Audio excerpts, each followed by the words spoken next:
food has a way of bringing people together, and there's no better place to find farm fresh food than the Columbia Basin. I'm chatting with Steve Connors and Frank Martinez, who started their relationship as farmer and farm worker, and today have become good friends. I'm here with two legends in the farming industry here in More Washington. appropriately, we're old. I didn't say that. This is spectacular. What are we looking at? This is the product of how the agriculture world has changed over the years. All of this ground that you're looking at here on my right was cattle, sagebrush. Today, the valley floor has been well irrigated, bringing in crops like potatoes, alfalfa, onions, cherries, and wheat. To Frank, the landscape he remembers from his childhood has changed for the better. Frank, what do you see when you look out here?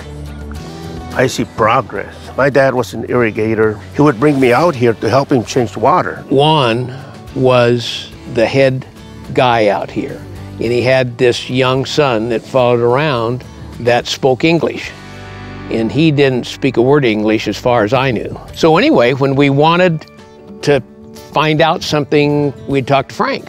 I've always said that the reason I became a foreman at the age of 17 was basically because I could speak both languages. After a while, I went out and strike it out on my own there. I did a little 35-acre field right across the road, and you stopped by and you asked me, what are you going to do with those potatoes? I said, I don't know, I'm just going to grow them. You said, go to Carnation and get a contract. So I did. That's what I've been doing since then.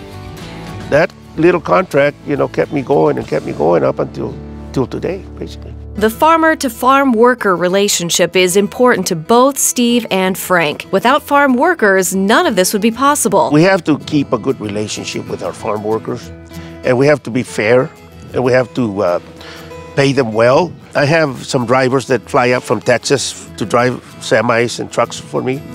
And back then, we grew up together in our little town in Mexico, and I was always the leader. And one day here, not too many years ago, I heard him talking. He says, you know what? You know, he used to tell us what to do since we were little, and here we are now, 50, 60 years old, he's still telling us what to do. One thing I can assure you, there are no I's in farming. There's a lot of we's.